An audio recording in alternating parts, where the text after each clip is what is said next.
because there are several reports that are saying ZRP and Ziyati, they are prepared to hand over Malot to South African authorities. And this moves follows a formal request from South African authorities who have been pursuing her since a warrant of arrest was issued at the Wynberg Magistrate Court in Cape Town. And ZRP payangoona that formal request ndobva kuti ivo vari prepared zvavo kuti vaite hand over kuma authorities eku-South Africa, and they are working hand in hand ne-Interpol. Like it's Interpol generally, ZRP ne-Interpol zvinhu zvinosha, like it's one thing, there's a department Interpol ZRP. So hanzi ndovataura ivo kuti they are more than prepared to hand her over.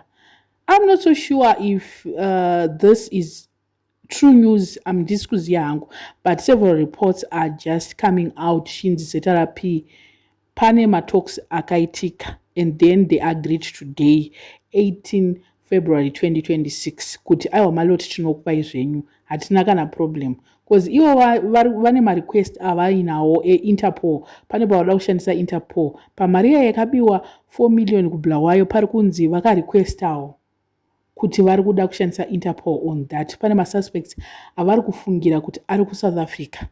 So in 10 vari kuti mafavors iwa varida kuchinjana ku-exchange mafavors ne-South African police or South African authorities.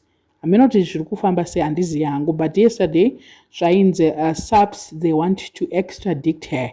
Ndofunga izvozvo takazviona munewspaper, and then they said ati zororo kusvika tamubata even pastage vada kutomubvisa pastage. So I don't think this is officially like pane any official statement, because ndambotry kuda kutarisa kuTwitter because ndokunowanzobuda maformal statements avo. Handizivi kuti zvakadai so zvinobuda here kuZRP uyavo kuTwitter kwavo kwavanositi panews. Handizivi hangu kuti zvinhu zvakadai so zvinenge zvichifanira kubuda here publicly or zvinenge zvingori kuseri. Pane vanhu vanozongobuda nemakuhwa acho, handizivi hangu.